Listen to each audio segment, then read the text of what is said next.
in formulating your interview and the survey questions, you can get ideas on what to ask, how to phrase the questions from your readings. Yeah. So do your readings first as your secondary research, like what was mentioned last week, and then you start your primary research. You get information, you get ideas, you get background information from other people's work, and from there you can start on your own specific project that is related to the students, because it all has to be, you will all have to involve students in your studies lah. Yeah. Okay, so let me, this week is already week 5. Next week you're already having your mid-sem break, yeah? So that's the best time lah, right? To start, to do your collect your data and so on. Once you come back after week 5, after your break, then you have to think of the tests. You have to prepare for your test, which comes in week 8, and so on. And then after that, a progress report and so on. So don't sit on it anymore, right?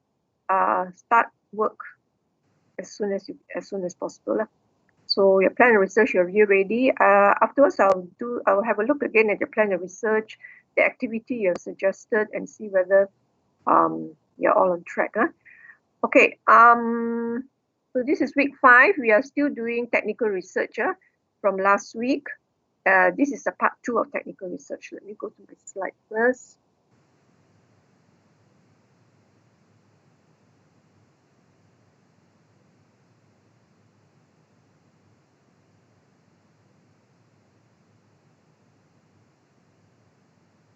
Can you see my slide?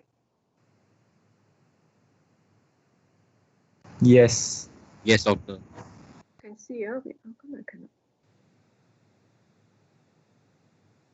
Sorry.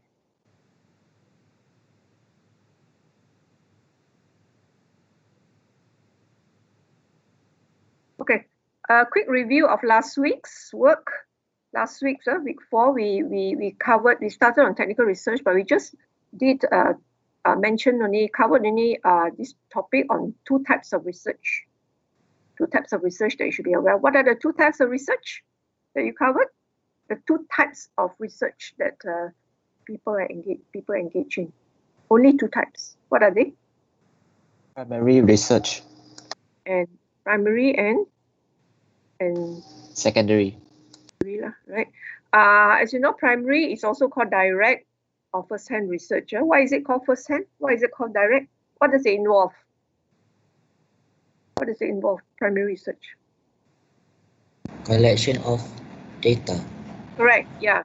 Is where the researcher himself collects data, or of course you get people to collect, but the data is collected first-hand. That means it's raw data that you collect it from your respondents, right? And then we also looked at the different methods of collecting data. Yeah. And secondary research is on the other hand, it differs from primary research in that it's called indirect because it involves what?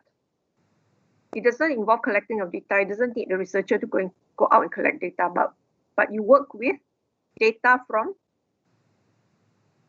print and online resource. Yeah, online, from articles, from other people's work. Yeah, you work with research. You work with data, right? You analyze data, work with data from other people's studies, other people's previous work, right? And in fact, your research that you're doing, you are actually carrying out both, in the sense that your background reading, you do your background reading first. That is where you read online articles, online sources, and so on, isn't it? Right? That is your secondary research before you start on your primary research. When you start collecting data related to your specific area that you're interested in. Like for example, if you want to do what you call it, stress management of US university students. What do you call it? Lack of stress management, I think. Yeah, stress management of university students, or university students are highly stressed, so you're working on that area. So you do your background reading first from secondary research on what other people have done, other researchers have done on this topic.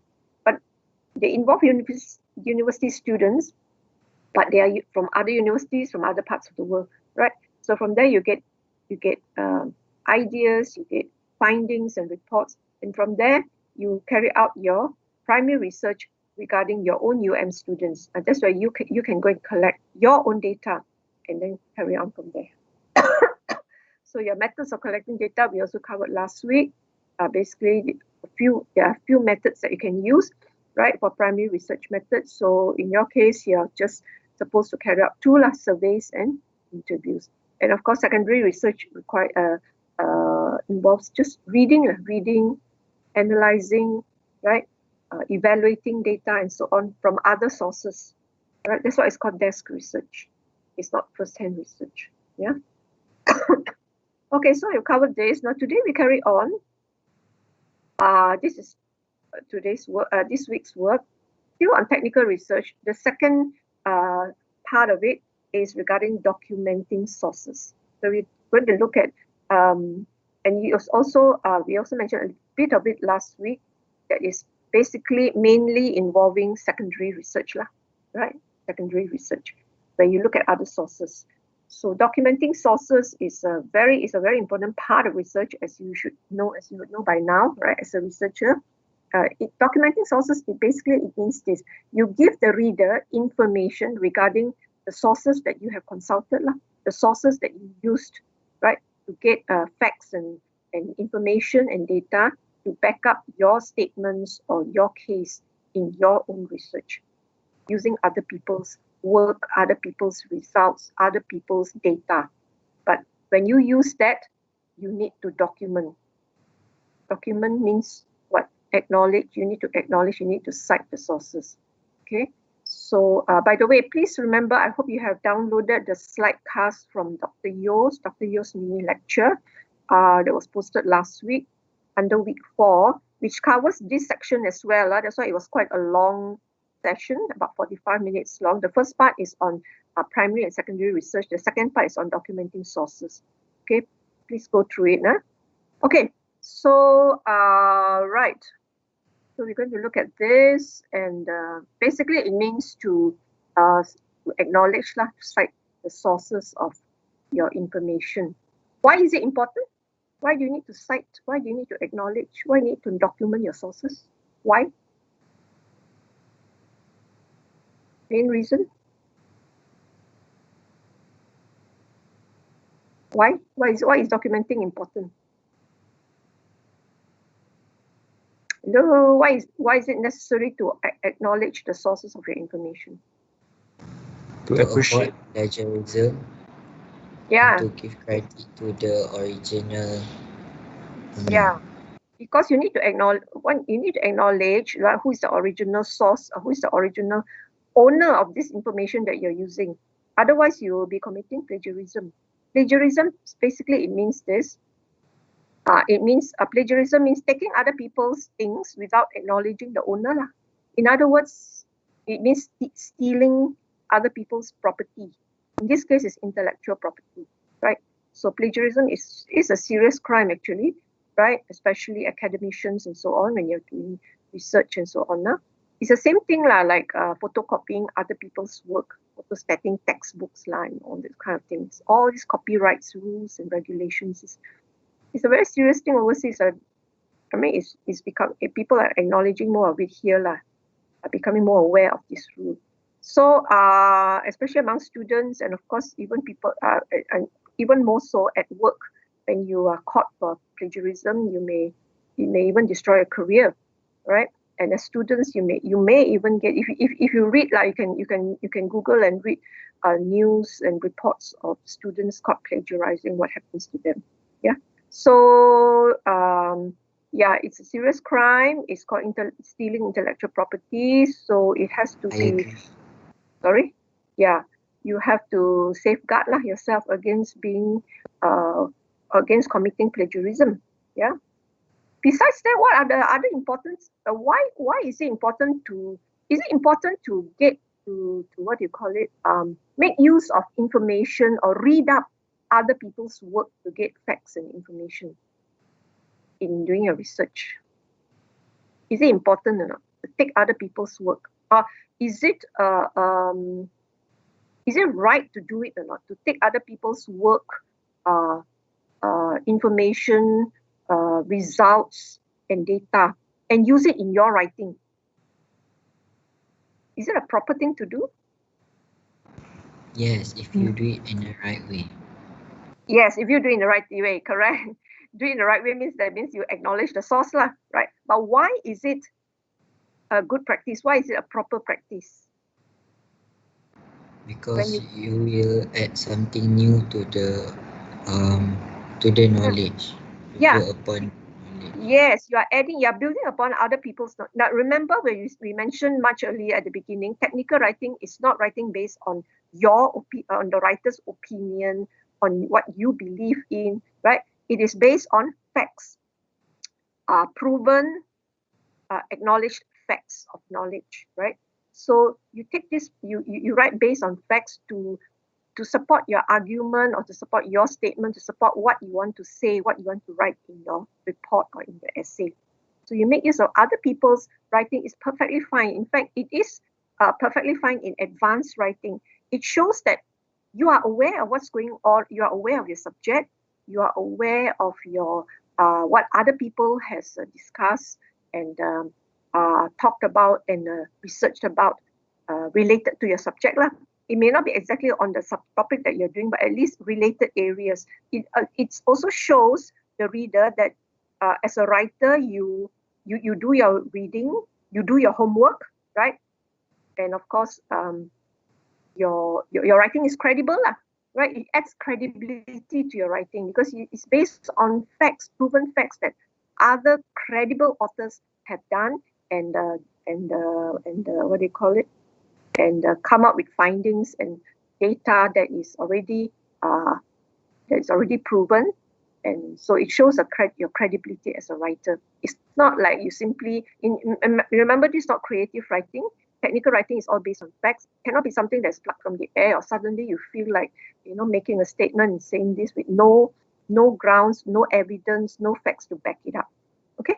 So basically, that's why that's why we need to do a lot of background reading to get background information and information that will help to strengthen your case. Yeah, in your writing, whatever that you're presenting, or whatever issue you are studying on.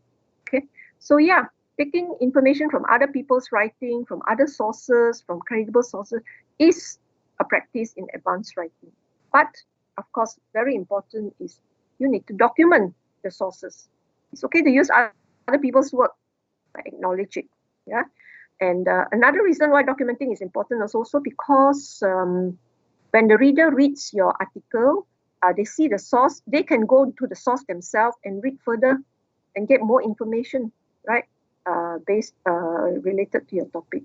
Okay, so basically, so documenting and reading from other sources is a common thing lah, in advanced writing. Okay. Look at this article. You see this article. Huh? Can you just read through it very quickly? Run through it.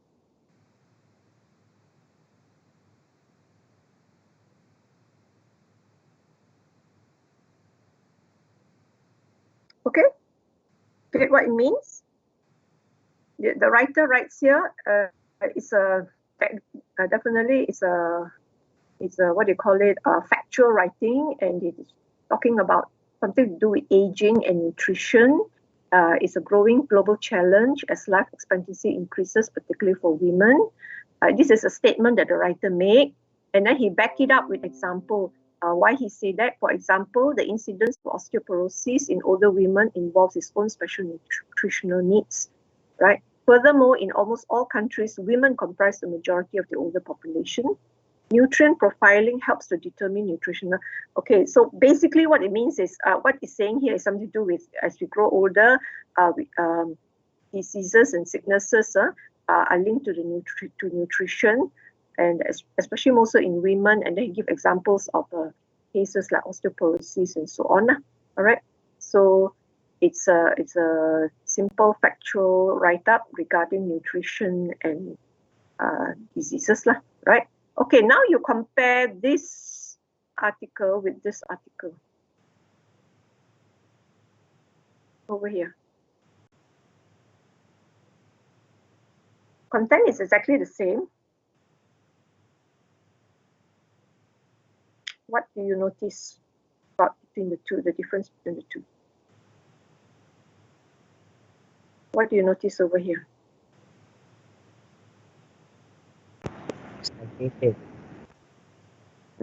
There is? Citation. Yes. Sorry. There's a citation, isn't it? Right? Citation of the source of information, which there is none mentioned here. Actually, the writer, when he made the statement, he used examples to back it up. But these examples are not his own work. It is not his own study. He has actually taken it from other sources, but there's no acknowledgement here. Okay? Here you see there is acknowledgement here that this information regarding osteoporosis and so on is taken from this report. World Health Organization, a credible, well-known organization, right? And 2014 is a year of publication of the article. And then furthermore, he gave another example, reveals almost all countries, women comprise the majority of the older population. This is also information that he got from this source. Okay, so again, there is acknowledgement of the source. And finally, this source, right? Nutrient profiling helps to determine, and these are called in-text citation, is example of documentation, right? And this is documentation within the text, so it's called in-text citation. That is not enough. Documentation involves two steps. First is inside in-text citation, and then after that, you follow with a reference list at the end of the article, where you list out all the citation that you make in your article with more details. For example, this one refers to this one, where the first one actually is the same article. And this is an online article, so the URL address is given. And the second one is taken from another article, and the URL retrieved from whichever URL. So this example of documentation, when there is none here. Okay, there is none here. So this is an example of advanced technical writing, right? Based on facts, and you show the source of the facts, because it's not your own facts, it's not your study that you came out with these results. You've taken it from your readings, background reading on articles from these organizations. So acknowledging the source, okay? And when you do a technical writing with backed up with facts and information from other people's work, credible sources of work, I mean, like from well-known organizations like World Health Organization, or from researchers done in other universities like Harvard University reports and so on, or business reports from, let's say, credible business news, for example, what do you call it, Wall Street Journal, that kind of thing. So it shows the credibility of the writer, yeah, and it lends authority to your writing. It gives you, it shows that your case you have written here well backed up, the reader. It tells the reader that this writer is very well informed, right? He has done his homework, he knows his facts, and he shows where he got this information from to back up his case. Yeah, so it lends credibility and authority to his writing. Okay, so like what you mentioned just now, why is it important? Because, well, basically it shows all the background reading that you as a writer have done. It shows the reader that the writer is credible, has done background reading. The writer knows the latest research in his field, and also the readers are able to go to your sources that you have mentioned and then read up further on further information. And of course, most important, it protects you from plagiarism, because you're using other people's work, but you have acknowledged it. So it safeguards you from plagiarism. Yeah, so documentation is important. By the way, this topic is on the documenting, is covered in your textbook. I hope all of you have gotten your textbook. Anyone who still do not have textbooks? Is there anybody without textbooks? You all received your textbook? Yes. This is taken from chapter documenting sources, is taken from chapter 9. Chapter 9, page 355 to 365. Just take that down, note down, do your readings right after the class. Textbook, read up from page 355 to 365. 5 in your textbook, chapter 9. And then there are handouts given for this under week 5, uploaded in Spectrum. There are altogether 6 handouts. Handout 1 to handout 6 for this week. Handout 7 was last week, right? There was one regarding survey questions, I think. Okay, right. So let's look at and then how to document. As was shown just now in this article, there are 2 steps involved in documenting. First step is called in-text citation, where your citation, your documentation is done inside the text, right? As you write. This is the first one that was done just now. The writer took this information, incidence of osteoporosis in older women involves his own nutritional needs. This is a fact that he has taken. This is the information on that he has taken from this article written by World Health Organization, the writer and the year of publication. Now, sometimes the writer is unknown. There's no name of the writer, but there's the name of the organization that has published this article. So if there's no author's name, then you do not need to write author's name. You just write the organization's name and the year of publication, right? So as you can see, the in-text citation is very brief only, right? Just one phrase within the paragraph. So this one has to be followed. In-text citation alone is not enough. It has to be followed by after in-text citation, for every in-text citation, it must be accompanied by the reference, right? So the reference appears, by the way, it's reference list that you are doing, not biblio. There's a slight difference between the two. In some books you see, in some articles you see it's biblio, some article you see is reference. The slight difference is reference refers to every citation you used in your writing, whereas biblio involves every citation you use in your writing plus other readings that you have read, which you may not have included in your writing. So this is more extensive biblio. But for you, in your case, for your research, you just set up the reference list. Yeah, that means you list down those articles, those citations that you have mentioned in your text. So, for example, this is the first one, World Health Organization. Those are the complete citation is given in the reference list now. This one is not complete yet. It's just the author or the organization's name and the year. Whereas in the reference list, it lists down a World Health Organization 2014, and then the name of the article from which this information is taken. The name of the article, and this is an online article, so you have to mention the URL address, retrieved from, give the URL address. Okay, so then it's complete. Yeah. Then another example here. Furthermore, WHO reveals that in almost all countries, women comprise majority of older population. So this is another piece of information that he has taken from the same article. So again, if it's the same article, you don't have to mention it twice like in the reference list. It's there, the same article under the same title, the same URL address. And then one more. He made here one more in-text citation. Nutrient profiling helps to determine, and it's taken from, again, it's by WHO, but it's another article written in the same year. That's why it's written there B. So if you look at the reference list, the complete citation is given here, World Health 2014 B. The name of the article is a different article from just now, the previous one. This is nutrient profiling, and again, the URL address retrieved from, yeah. So this is how you document sources in your writing. I think it's not new to you. You all would have studied this and how to do it in a course in your first year, right? So remember to do that in your research writing, in your writing later on, progress report. Plan a research, actually you don't need to cite. But if you want to cite, it's perfectly okay because there is a background reading there, section there. But the citation and documentation is comes in importance in your progress report and the other one is a proposal. Yeah, progress report proposal. Okay, let's look at some examples of in-text citation. How to report in your text what the original author said. So, for example, you can write it in this way. This is a statement. A role play this is a piece of information taken from this author. taken from an article written by this author. You see, now if the name of the author is given, then you have to write the name of the author. His last name, this is his last name. I hope you know his last name, first name, middle name.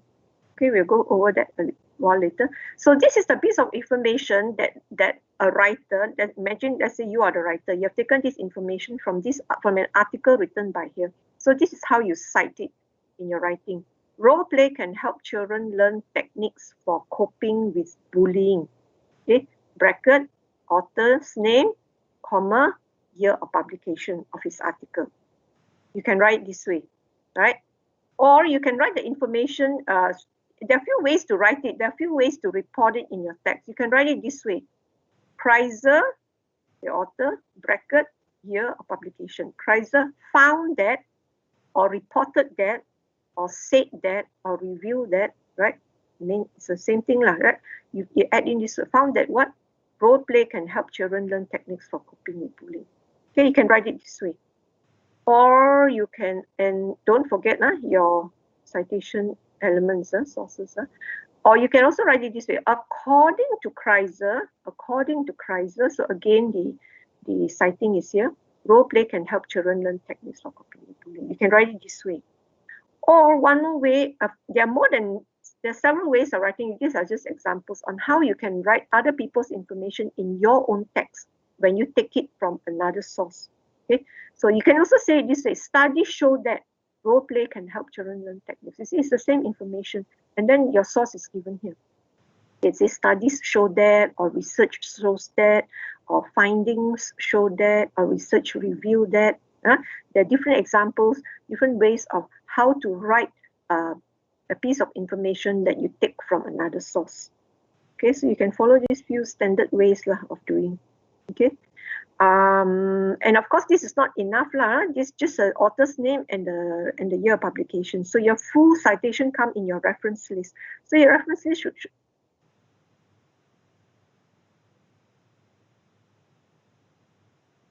okay, your reference list should look something like this okay, Kreiser S. Kreiser. This is a Western name, so always last name. This is the last name and the first name in initial. Last name means the family name. That means the surname. Okay, like John Smith. John Smith. So Smith should mention first the last name, and then John, which is the first name. You just use the initial J. And some Western names, they have two names like John Matthew Smith. So John Matthew Smith. So it should be written as Smith, J. M. Yeah. Later on, we will look at we are using APA format. I'm sure you know what is that system for documenting that we're using. It's the American Psychology Association, right?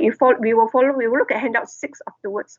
The list that has been compiled by your library. Okay, how do you cite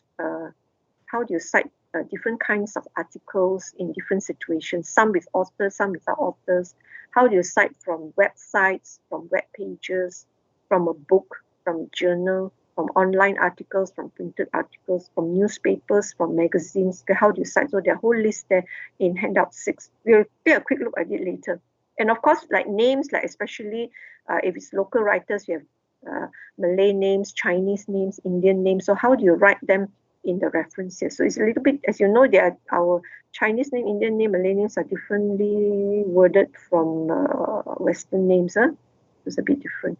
Okay, now we look at this first. Kreiser as, of course, the year of publication here in bracket, and then preventing bullying. Now, this is the name of the article, which does not appear anywhere in text. In text, it's just the author's name and the year of publication. Okay, so the title of the article show that in the reference list, and it's an online article, so you just give the URL address, retrieve from, and then there is a URL address, your website, web page. If it's taken from a journal, online journal, then you have to write the journal's name, issue number, the volume number, the page number. Later on, we'll see a few examples of that. Okay, so this is just to show you that there are several different ways of writing a piece of information that you have taken from another source. Okay, all right. But please remember, even if you, please keep this in mind, even if you do cite the author's name, the year of publication, and you put it completely in the reference list, you still have to, you cannot copy word for word from the author. Unless you are quoting directly, unless it is a direct quotation, then you can write word from the author. This information is actually written in this writer's own words. You use your own words to write the information taken from this author. Okay. Otherwise, you will still be committing plagiarism, even though you cite the author and the year, but you copy word for word, you leave up the whole sentence, sometimes whole paragraph from this person, but without any quotation marks. It is still plagiarism. You still have to rewrite it in your own words. So there are actually 3 ways to avoid plagiarism. Besides, of course, you cite. There are 3 ways to avoid. One is, like say, is direct. One is, like just now I mentioned, direct quotation. For example, of course, direct quotation will be the easiest. Okay, let's look at this case. This is an original article. The source, the author is Sarah Graham. Her article appears in this scientific journal called Scientific American, a journal, and it was published in April 04. And this was the information that that is given that you want to use in your writing. Sarah Graham says that breast cancer is the type of cancer most closely linked with women in the public consciousness, but lung cancer has now surpassed it as the leading cause of cancer deaths among women. Okay, so you want this information, you want to take this information and put it in your report. Probably maybe you're doing some research on cancer among women or cancer deaths among women in Malaysia or something like that, right? So you have read this article, you want to use this information. So there are several ways of putting this information, taking this information and putting it in your writing. One way is like what I mentioned, using direct quotation. Direct quotation is the easiest. This is direct quotation, right? Of course, you mentioned the source according to Graham, or Graham said that. And then you notice is word for word, every single word for word taken from this article. Okay, but to qualify for it, you must put it within inverted commas. So you have taken the information, you have written it under direct quotation. Okay, and of course page number right? Include the page number from which page of this article, of this journal you have taken this information. Yeah, so this is rewriting or using information from another source using direct quotation. But yeah, it's the easiest, no doubt. It doesn't mean that throughout your whole report, you only use whatever information you take from other sources. Everything is direct quotation. Everything you put under inverted commas, then it's not good writing. Use direct quotation only sparingly. Use direct quotation only in cases where the information is very, very important and you need to quote word for word from the source. Okay, then you use direct quotation. Sparingly, not throughout your whole report. Then it's not good writing.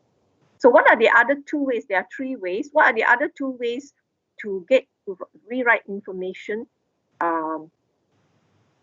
take information from another source and writing it in your report? Direct quotation is when you use the words from the original author. What is another way? What is the word for it? You write in your own words So this is what you should do as a writer, and you need to practice until you acquire the skill of being able to rewrite something, a piece of information that you have read, and rewrite it, reproduce it in your own essay using your own words.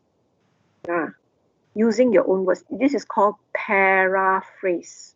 Paraphrase means writing the information you have read from an original source, but writing it in your own words, in your essay.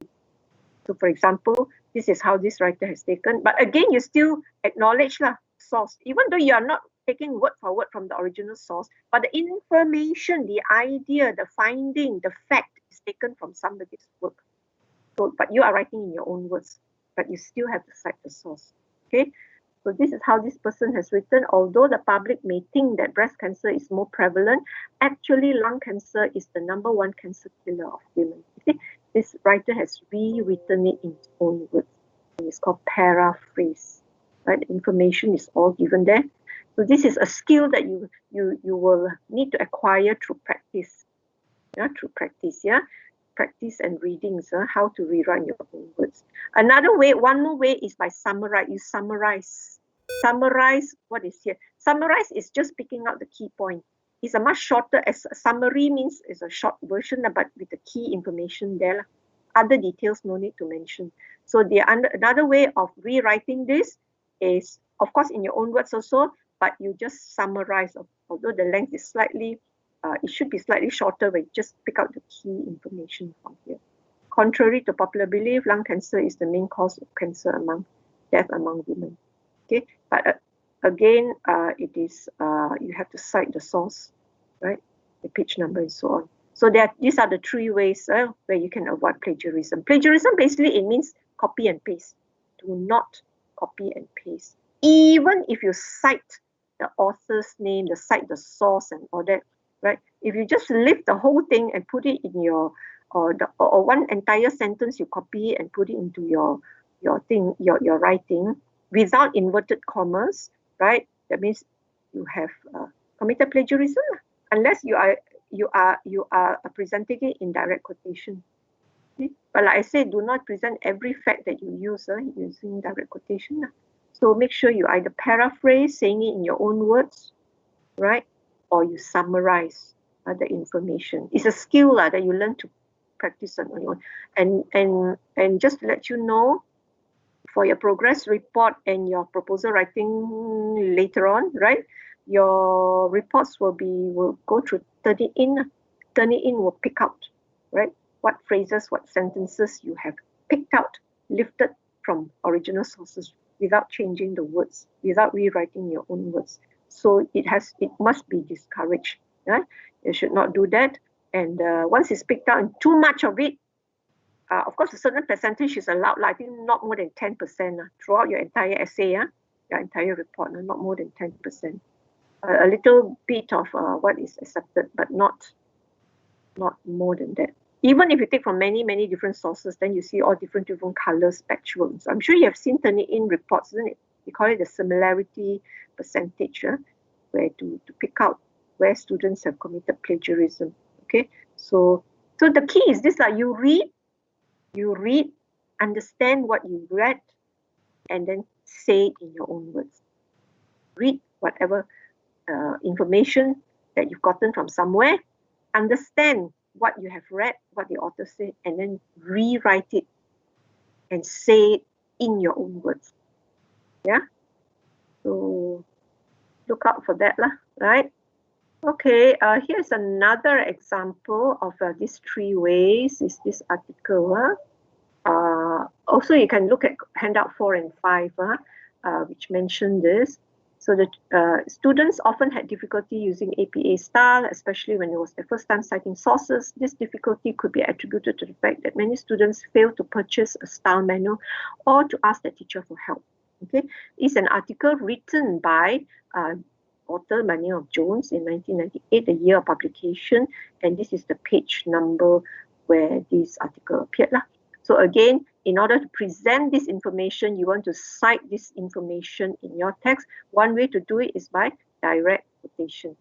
Okay, according to Jones, students often had difficulty using APA style, especially when it was their first time citing sources. It doesn't mean that you have to copy the entire paragraph, just a few lines from that 2 sentences, but it's the entire sentence, word for word, up to here, from here to here, right?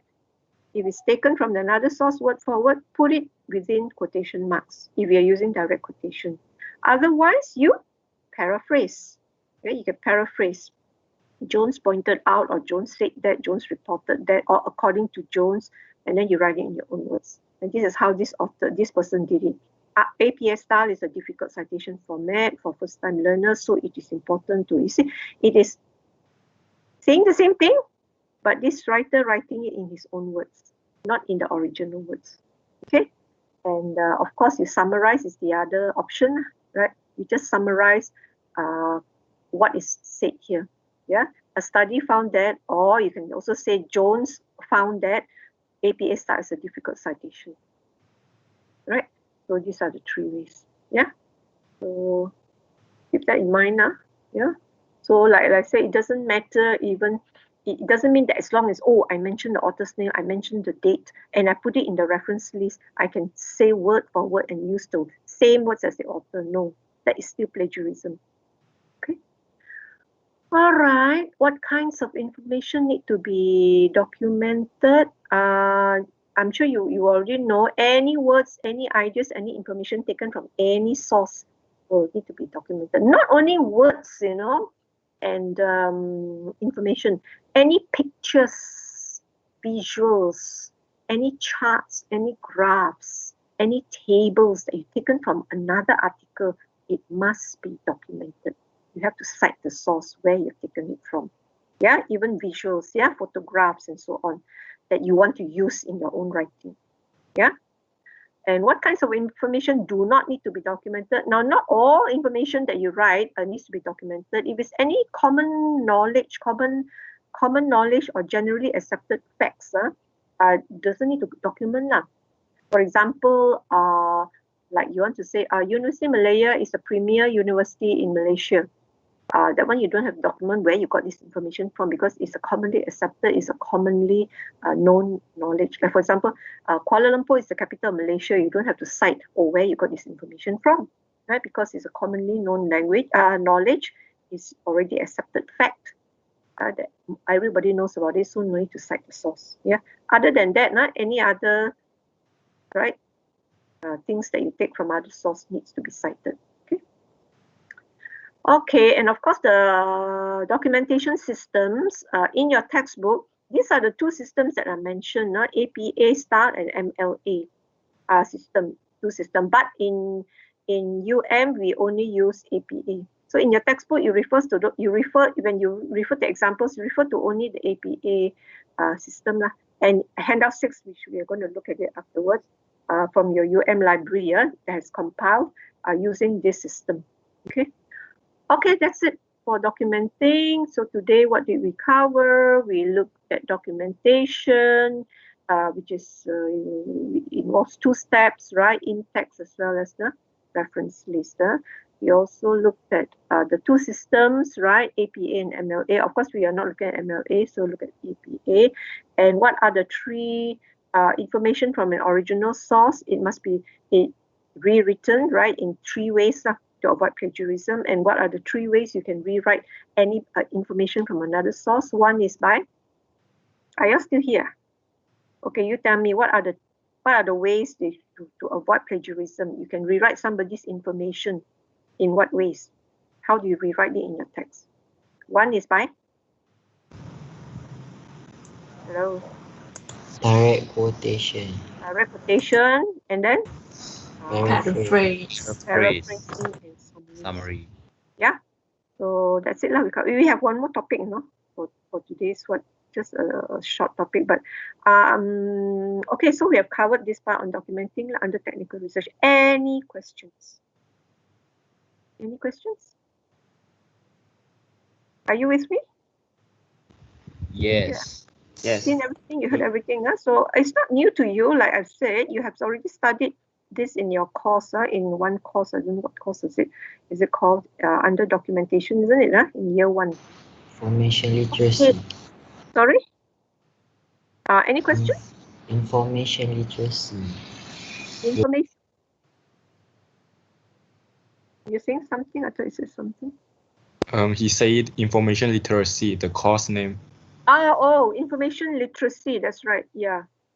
Information literacy. Okay. Right. Okay, there are 2 exercises, short exercises to cover for this week's work. One is a short exercise on plagiarism, answer the questions. The second exercise is on documentation, the different style of documentation. Yeah, do these 2 and then we'll discuss the answers next week. Yeah, and for your handouts in Spectrum, right? You still refer to the slide cast that Dr. Yo set up last week. under technical research. Today one is part 2.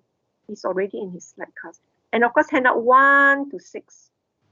Please download them, look at them, read up. These are all just short 1-2 pages handout, yeah, regarding what we have covered. And of course, handout 6. We're going to look at handout 6 now, yeah. The APA Star by your UM library. Let me turn to it now first before you take your break, yeah. Hold on. What's this?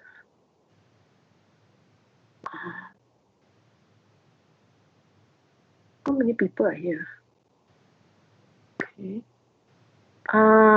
We look at this one, handout 6. Okay. Formatting, APA Formatting and Style Guide 6th edition. It is compiled by your university UM library. Please look at it and refer to it, right? As you write, as you do your research writing, as you do your report writing, yeah, for research, for progress report and for your proposal, especially the section where you on the background reading, background information, right? You have a section that you write about regarding background information, where you have to cite people's work and so on. So you refer to it and see how do you do the citation for different situations. When there's a single author, when there are 2 authors, 3 to 7 authors, when the author has a Malay name, Chinese name, and so on.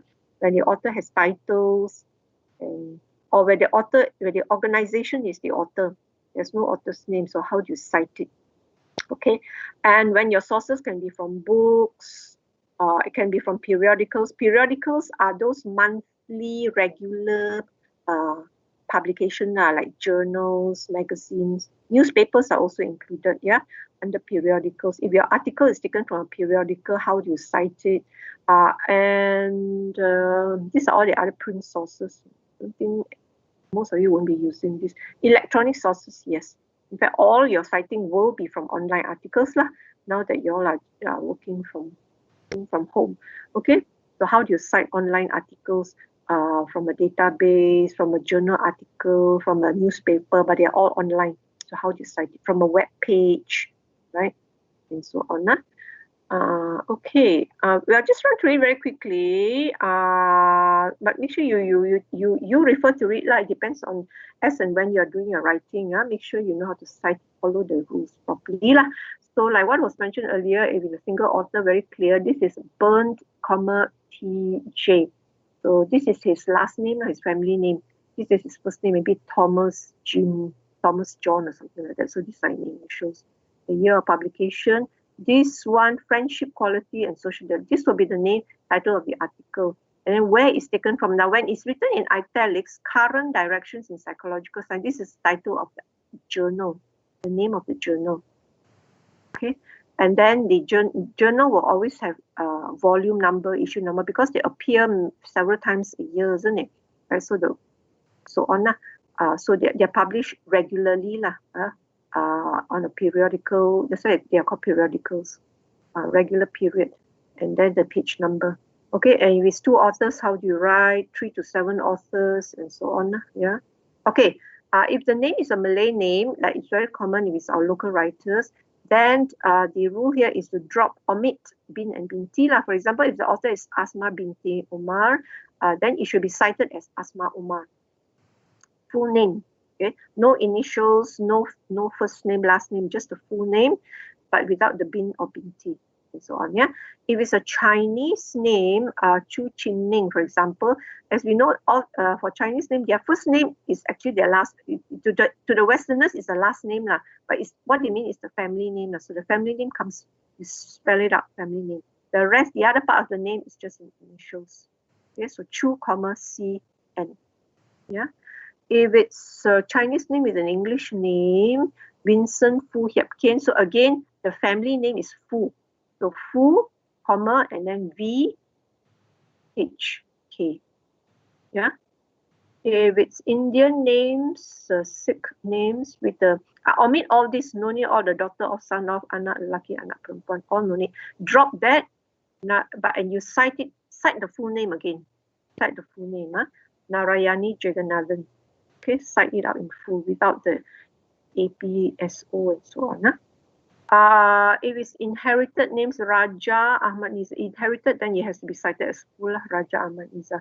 But if it's a conferred title like Tun Mahathir, you drop the Tun. Tun ke Datuk Tan Sri, or that, no need, just the name. Okay. These are local government institution. If it's organization is the author, then you write the organization's name, like just now, WHO, World Health Organization, name of the organization and the publication date. Yeah. If it's a book, okay, if it's taken from a book, the author's name, the publication, the title of the book. This is the title of the book up here. It is in italics. Title of the book, italics, and then the publisher's information, right? Author, year, title of book, and then the publication information. Yeah. If it's okay, all this. If it's periodical is like journal. If it's a journal article, again, there's the author's name, so write the author's name. And this is the fundamentals for preparing journal article. This is the title of the article.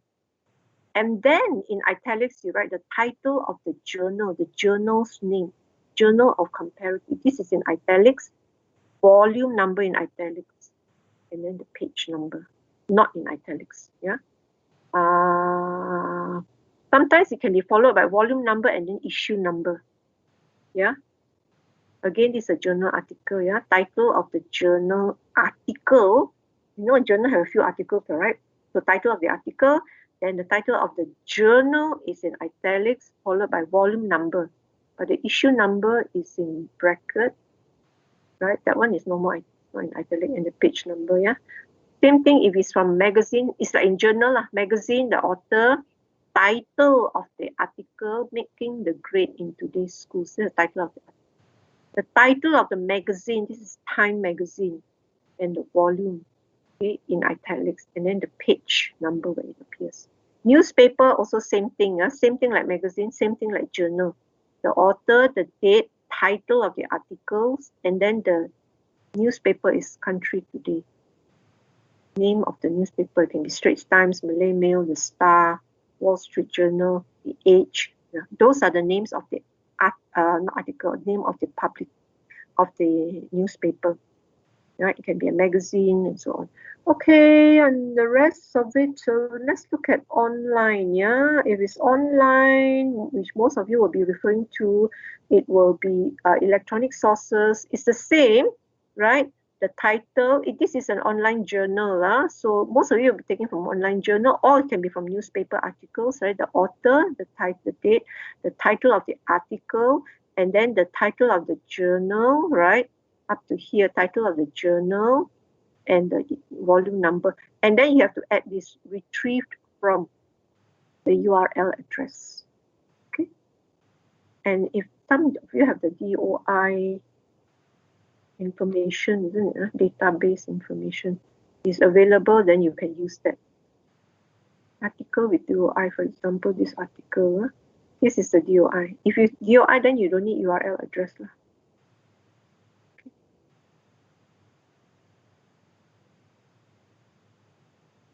Okay, are you all right? So you read up on your own. Online newspaper also same. If it's retrieved from online, make sure you always remember, write the, what do you call it, the URL address. Okay, are you all right? Any questions? You can read up on your own, right? Some of these you won't be using, taking from broadcast music recording. So that's it lah. Okay, any questions? Let me close this. So please download it. It's under handout 6, yeah? Take a look away and refer to it as and when you need to. Okay, any questions? Okay, we have covered documenting. No questions, then we take a short break. Okay. And we leave this video room. Okay, we leave here. I will start a second video room session. I will stop this. You start a second one later, 5 minutes time, because it's another topic. It's not technical research. It will be on process writing. Okay, we'll cover that quickly, and then That's about it. And after that, we'll talk about your plan of research. Then you go into your groups. But now you just take a 5-minute break and then we come back. But I will close this. We can leave this room and I will start another video meet after this 5 minutes time. All right? Okay.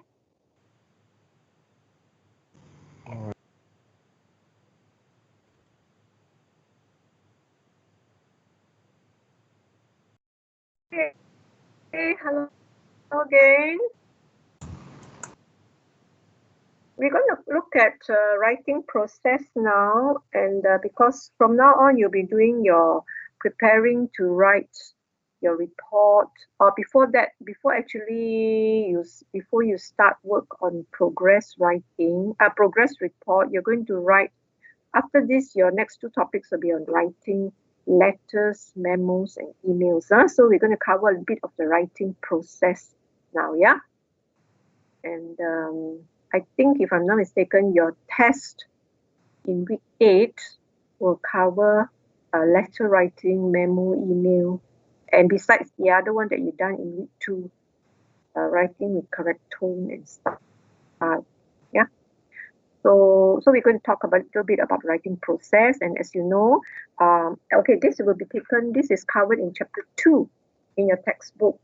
Chapter 2, writing process, chapter 2, pages 36 to 55. 36 to 55, textbook. There's no handout for writing for this topic.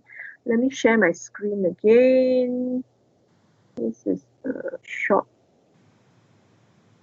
There's not much here, just a little bit about the writing process. What is involved in the writing process? As you all know, writing is a process. Yeah, process is just like research. Doing research is a process that involves several steps, right?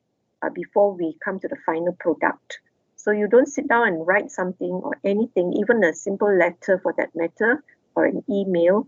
You don't just start writing on a blank piece of paper, write the first word and keep on writing and writing until the last word, full stop, and that's it. And that's a finished product. Writing doesn't occur like that. Writing, it goes through a few stages and it goes back and forth. It's not a linear one direction kind of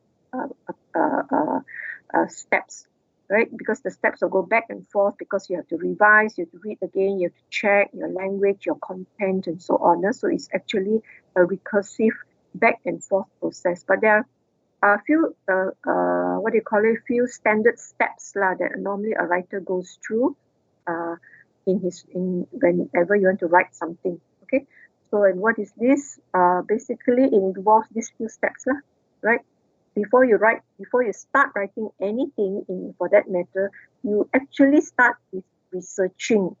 This researching, like I say, it sounds like a big word, but basically it just means finding information, looking for information regarding what you want to write about.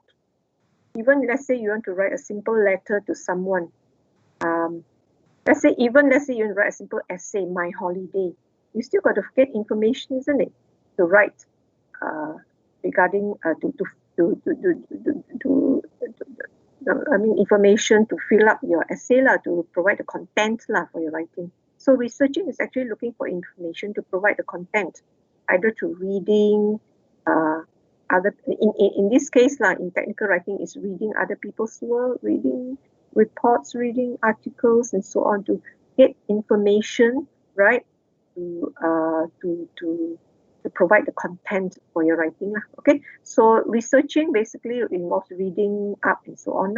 And of course, it also involves, let's say if it's writing it's a research that you are doing and you're writing the report for the research, it also involves collecting data, right? Through primary research. Okay. And after you've got your facts, then you've got to plan. You sit down and plan. You got all your points, your data. Let's say from your readings, you collect all the information. You still got to write out your data, write out your points, the points in your essay. Plan it out, either in the form of a chart, in the form of a mind map, in the form of a list, right? That's the planning. But these are all in point form. The contents and whatever is all in point form. You haven't started writing full sentences yet. Then when you come to the next step, drafting, this is when you're going to write in full sentences all your points, your information, your facts that you've gotten from the first two steps that you've undergone. So this is where you start writing probably the first paragraph, the introduction, and then you go on to the body and maybe finally to the conclusion. Even here, even after, let's say you've already written from the introduction to the conclusion using all the information that you've gathered here, it is still not complete. It is still called a draft, right? Because after you're writing, you need to revise. You don't write straight from beginning to the end. Don't even look back and then you submit your work, or you send your letter, or you send your message. That's what people always do. That's what happens in WhatsApp messages. People write. Don't even look back. And when you look back, means you're revising, like you are reviewing your work. Are there any spelling errors? Spelling error is only one thing. What about the content? Did I write correctly? Is my information correct? This is called revision. You revise. So after writing your draft, you revise. You revise your content, whether is it accurate, whether what I've said is it correct or not, and how I organize my information. Is it in the right order? Right? Is it clear, the organization, or is it confusing? If it's confusing, it's not clear, then you revise, you go back to your draft and you make changes. So that's why I said back and forth until you're satisfied. And then when you come to the final stage, editing. Editing is a little bit different from revising. It's not the same. Editing is to do with checking the language. This is where the language comes in. Check your words that you use. Check your sentence structure, your grammar, your spelling, your punctuation. This is where editing comes in. And including your style and tone also, you'll be here, editing. Yeah. So writing is a process, and you have to go through. These are the usual standard basic steps that a good writer must go through in order to ensure that your final product is a good piece of writing. Remember, a good piece of writing, especially most in technical writing, as in any other writing, it should be error-free. Error-free, free from errors. Imagine if you're writing full of errors, it reflects badly on the writer, isn't it? Even in sending a simple WhatsApp message, also, you have received WhatsApp messages from friends and all the spelling error, this that and all that. So grammar error and all that. So it doesn't reflect well on the writer. Okay, so that's where revising and editing will come in, so that you will definitely have, especially in more formal kind of writing, you will definitely have to have a few versions, drafts. That's why it's called drafts, before you're finally satisfied with your writing, and then that's your final product. Okay, so very quickly, so like what I say, it is not a linear process. It doesn't go from this stage, then to this stage, then to this stage, then to this stage in a straight line, because you can go back and forth. So writing is actually like something like this. It's called a recursive process. Okay, researching, planning, and then you may go back again to researching, get some more information, then you come plan, write down all your points, and then once you're satisfied with all your information, you start drafting. And then when you're drafting, maybe you find that, you need to go back to your planning again to change your organization or whatever, and then revising, and then come back to your draft and make changes and come up with more versions of your draft, revise again, back again until you're satisfied, and then finally to your editing. And so it's a few steps that is involved in the writing process. Because actually writing is a creative activity, even though we're doing technical writing, but it is still a creative activity. Like in any creative activity, painting, for example, a good painter is never satisfied with just one off. Isn't it? It's one off. He come up with a piece of work, and then he's satisfied with it. A good painter normally go back over and over again. He's never satisfied until he made a few versions. The same thing with writing. Okay, so researching. So it includes researching means getting the right information for your topic that will meet your reader's needs. To find the right information that your reader needs to know. And how do you get this information? By researching, right? To provide the content for your writing. And this researching, to research, you either get your information by reading, or you get information by remember the primary research, either through survey, interview, observation, so on. Basically, it means gathering information to provide the content for your writing. So that's the very first step. Okay, and of course after you got all the information, you plan, yeah, you put it down on paper. There are a few strategies, like for example clustering. You can put your points down in a list or as an outline. Clustering is look something like this, right? Before you even start writing, you got all your points. This is about flexi time, employees advantages, employers advantages, and then the pros and cons, let's say it's all written down. You have all the ideas all floating up there in the air. You put it down on paper in the form of a cluster like this or a mind map. This is the planning stage. Or maybe you don't like mind maps, maybe in the form of a list. You list down all the points. In this case, it's about by a color laser. So all the points, pros and cons of a color laser all in one printer. So everything written down there, right? So this is not draft yet, right? It's only in the planning stage. Or you may want to write your points in the form of outline with subheadings and points and so on. Yeah. So after the planning stage, then only finally the writing stage is called draft, where you convert your words and phrases from your plans, right, and put it into paragraphs. Where you maybe start with the introduction. Okay, what should I write in the introduction? Then I go to my body. Then I go to my conclusion. Okay, so you get down as much as you can, write the easiest part, and so on. That's the actual writing starts here, drafting. But we are never satisfied with just one draft, because after your first draft, you have to revise. Revise means reworking, going through the document again, going through the draft again, making changes where necessary. You revise for content, you check the content. Is it accurate? Is it relevant? Is it enough? Is it too little? If not, then you go back to your draft and make changes. Or your organization.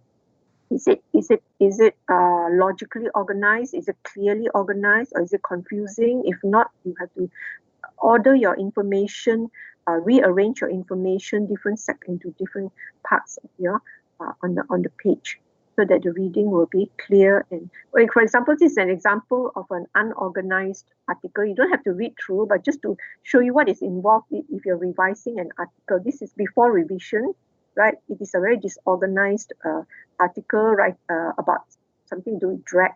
Those who do physics will know what is drag, explaining what drag is. But it's not properly organized. So to revise it, by the way, this is taken from your textbook. This is a revised version. To revise it, the author put in the subtitles first. What is it? How does it work? How to reduce drag is friction, actually. How to reduce friction. And then he looked at his own writing again, and he realized that, this section should come in front here. This is called reorganizing, revising. This section should come after, right? Or this section should come under here, how it works. And this section should come to this part. So this is called reorganizing, revising the organization of the content. The content is still the same, and maybe there are some additional words, or maybe some are omitted and so on. But the way it is presented, the organization is improved compared to here, so that it makes easier reading. Yeah. So this in the textbook, you can have a look at it. What do you mean by revising for organization? So, when you do revising, you're not checking the language yet. You check the content, you check the organization. One more is you check whether it's readable or not. Whether your writing flow from one sentence and from one paragraph to the next. Whether your sentences are connected, whether your paragraphs are connected, or your writing is disjointed, so that and when a reader reads it, gets confused. So this is where you can check your sentences, and you can revise for tone, or you call it readability. Is my article readable? Is it easy to read? Okay, look at this article. What do you think of it?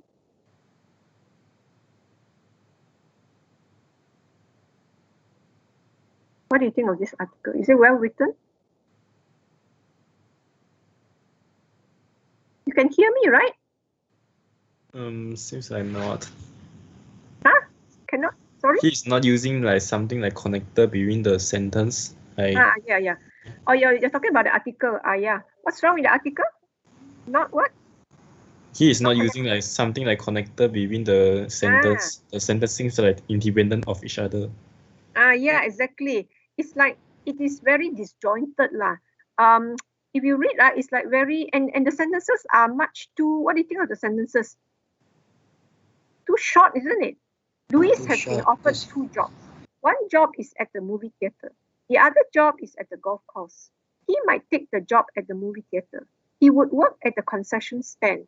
He would sell popcorn, beverages, and candy. He could take the job at the golf course. He would work at the golf pro shop. He would sell golf. The sentences are all very choppy, not connected, not smooth. The reading, as a reader reads, you find that it's not smooth. The idea is not flowing smoothly. It's actually lack of connecting words and so on. So this is not good writing. So you can revise it to make it more readable. What is one way of how can you improve this? Any suggestion? Too many short sentences in a paragraph it's poor writing very not skillful, not effective So when the sentences are too short, what do? We can combine like some sentences that have a similar properties. Like for the first three sentences, Louis has been offered 2 jobs, which are at the movie theater and at the golf course. Yeah, exactly. Something like that. Yes. When the sentences are too short like this, right? It makes reading so choppy and disconnected. You combine them. Maybe with commas or with what do you call it? Transition words. I hope you remember what is transition words, which we have done in writing classes earlier on. Words like and is actually a conjunction, but they're all joining words what do you call it? If it's to show contrast, however, and so on. After I show you some example. Yeah, you combine them.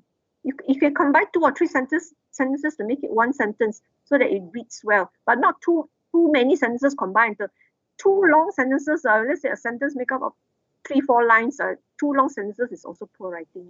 Okay, so you're right. You see, if you put a slash, you can see these are all the short sentences. How many short sentences there are? I put a slash at every full stop, is it? How many short sentences? So poor writing, no good. So you need to revise to make it more readable. This is too choppy, disconnected, not smooth. The ideas are not flowing smoothly. So you combine the short sentences into longer ones, making use of transition so that there's a smoother flow and you can read more smoothly. So this is how it can be done.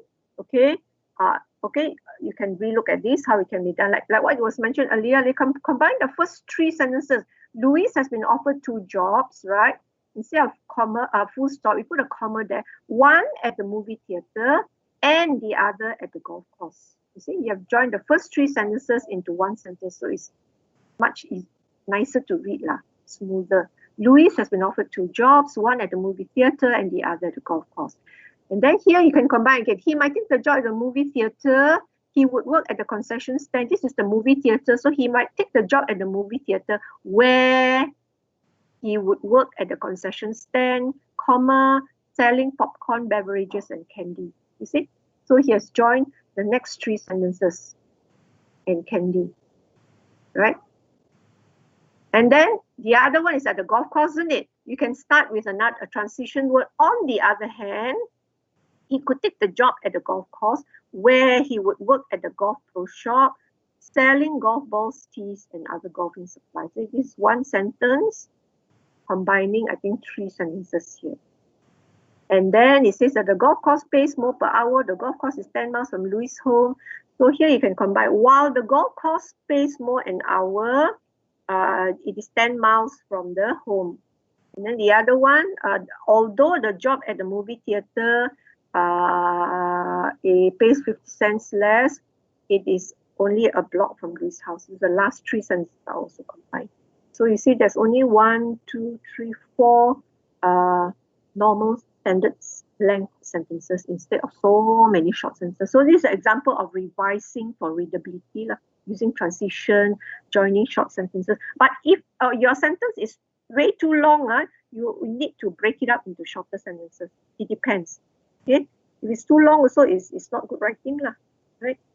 Okay, so that's one. So we are done with revision. So when you revise for content, for organization, and for readability. So we look at the last stage, editing. Now, editing is the final stage in the writing process. You've done your revision, you've checked your content, okay, organization good, it's clear, right, it's readable. Now you check the editing.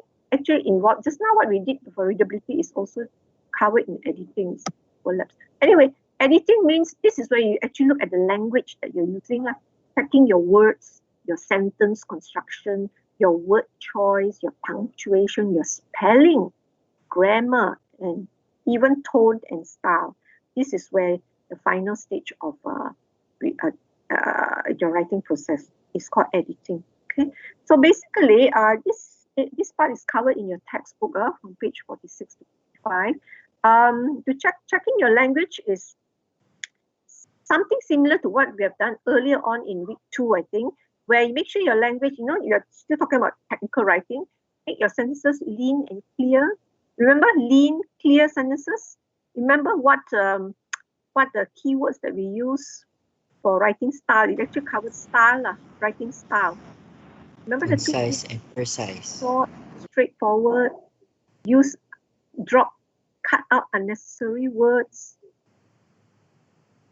Sentences lean. Lean means not clean, clear sentences, simple words, simple sentences, not bombastic words, right? Precise and concise, remember? So this, we are actually covering that lah. These two, precise, concise. And of course, these two eliminate sexist language and other stereotypical languages. This one is talking more about do not be biased or prejudiced or discriminating in your writing. Do not keep your language, the types of language you use in your writing can show the reader whether you are prejudiced against something, biased towards something, instead of being neutral and objective. Yeah, neutral or objective is the way to go lah, right, in any kind of writing, because you wouldn't want to end up most likely, if you are showing your biasness and prejudice, you will end up offending certain readers. So it is not good lah. It's not right anyway, whether in writing or in any forms of communication or in the way we conduct ourselves, right? We should always stay neutral, and non-discriminatory. Okay, let's look at some examples, yeah? Right, we see very clearly, very quickly. The first one, how to write clean and clear sentences. In other words, keeping your sentences simple, direct, straightforward. In other words, precise and concise, no? Yeah, like what we said earlier on in chapter 2, in week 2. One way is to avoid using passive voice as far as possible, if you can remember. Because passive voice is indirect way of saying something, and it usually ends up with longer sentence with more words being used. For example, there is a big sale. These are all students' examples. Examples given by students. There is a big sale close by our team last week. How can you improve this? Instead of using passive voice, you change it into the active sentence. Active voice, yeah, active voice. Sentence using the active voice, which is direct. So how do you say this using the active voice? Anybody? Our team closed the big sale last week. Yeah, exactly. Just straight away. In the active voice, you always put the doer, the subject, the doer in front. Don't put the doer behind. The one who is doing the work, the one who is closing the sale. Put it in front. Why put it at the back, right? We put it at the back, it's passive voice, and it's a longer sentence. So put our team in front. Our team closed a big sale last week. Isn't that so much better? Right? Neat and clean and lean and simple and direct and straightforward rather than this. Right? Another one. The coffee machine cannot be replaced and the refund cannot be given. How do you make it direct using the active voice?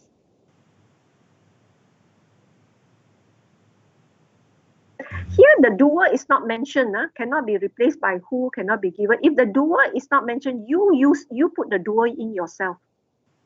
Doer can be anyone. Now, you can say we, or our shop, or or they, or he, or she. Yeah? Just put the doer in front here. Let's say you say we. How do you replace that? Rewrite that using the active voice. Start with we. We cannot replace and refund the coffee machine. We cannot replace Oh, the refund is separate, not refund. I don't think it means refund. Refund cannot be given. Oh, you mean we cannot replace and refund the coffee machine? Okay. Or I think what he means is we cannot replace the coffee machine or give a refund. Okay, so this so it what they mean is this: we cannot replace the coffee machine or give a refund. Yeah. Okay, good. Madam, how about Yeah. if we write the coffee machine is irreplaceable and it Non-refundable. is not refundable. Okay. It's not. Is the coffee machine is irreplaceable and non-refundable.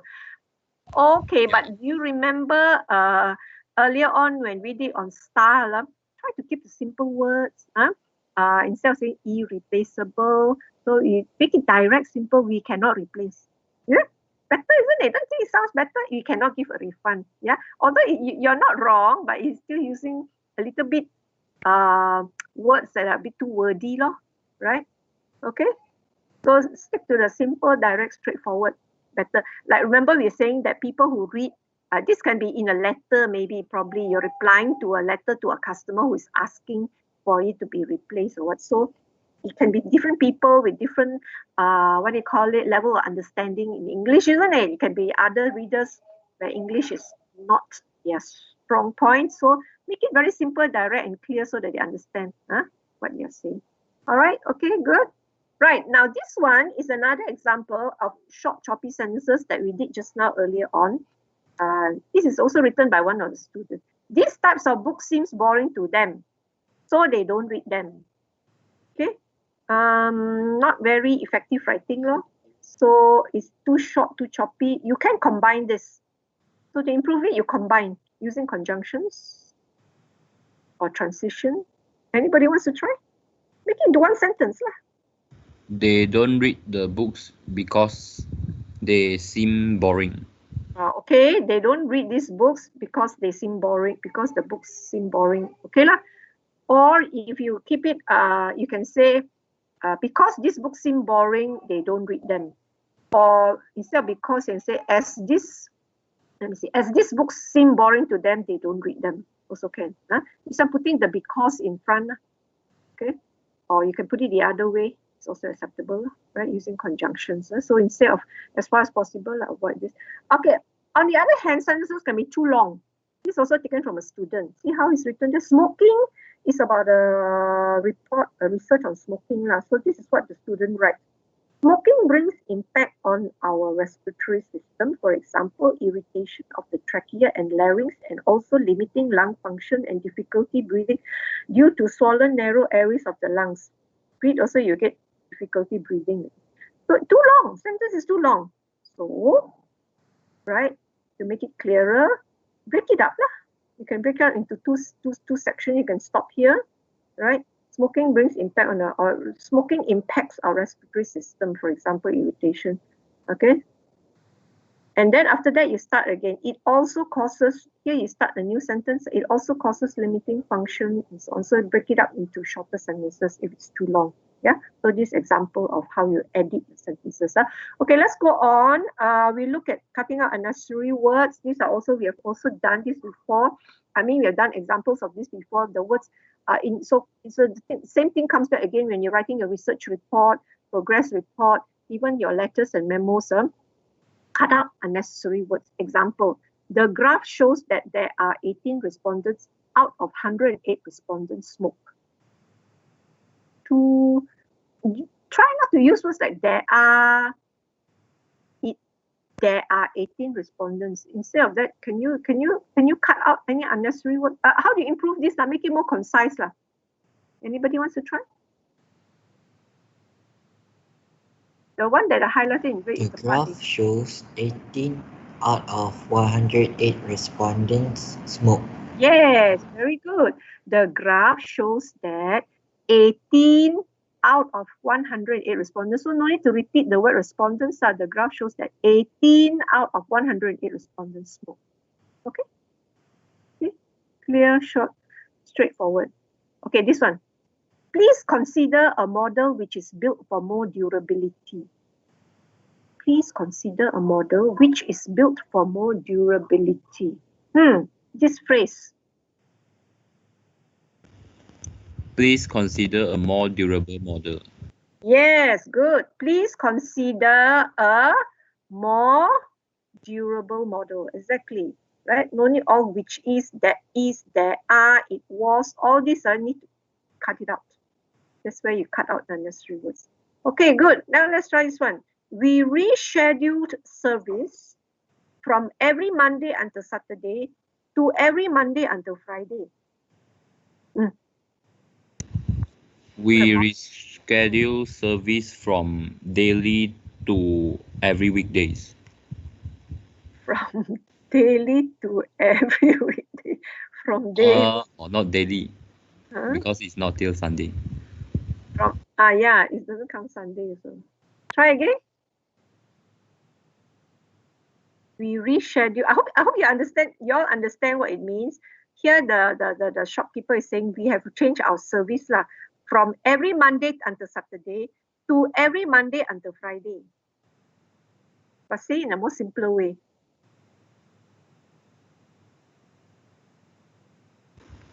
That means We reschedule service to every weekdays.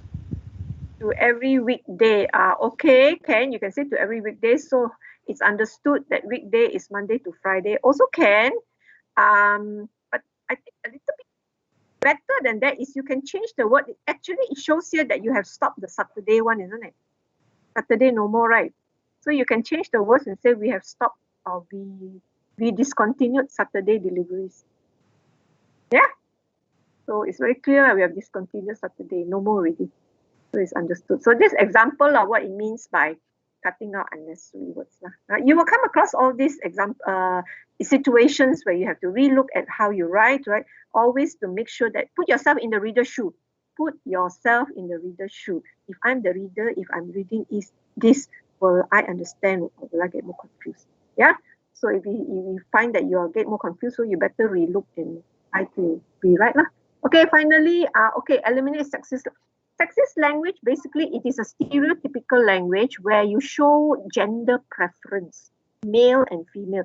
Normally in English, usually in English, I don't know about other languages, but usually, previously, whenever something like people say every worker, where it doesn't show whether it's a male or female, normally we always use the his, the masculine pronoun. But now it is no more, it's no more tolerated in that sense, right?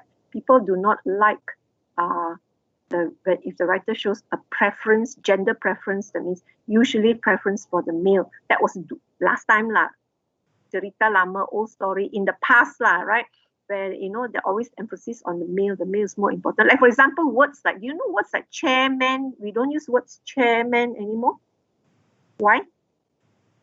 What is the word that has replaced the word chairman? Chairperson. Yes. Why chairperson? Because we want to drop the use of the word man. Like it seems to reflect that, only men can be chairman, that kind of thing. So it's like showing gender preference. So it's no more fashionable, it's no more acceptable, right? To use words that shows gender preference.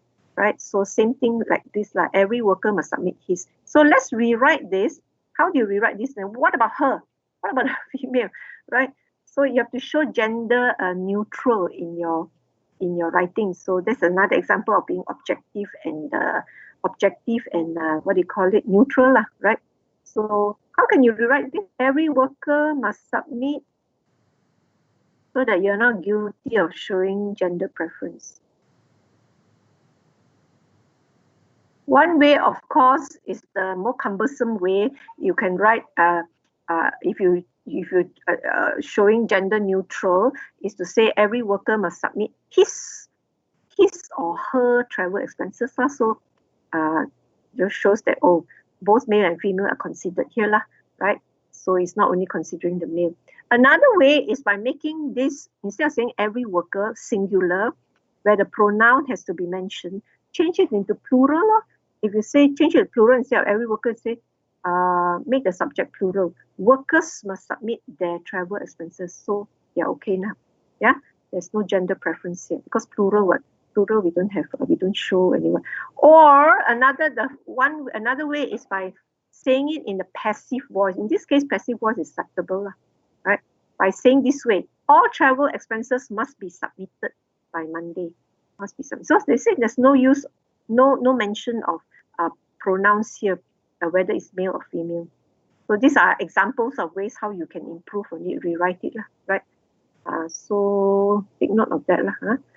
Of course, the other examples of stereotypical language. Stereotype means to discriminate. Don't show discrimination in your writing, right? For example, people in the writing can show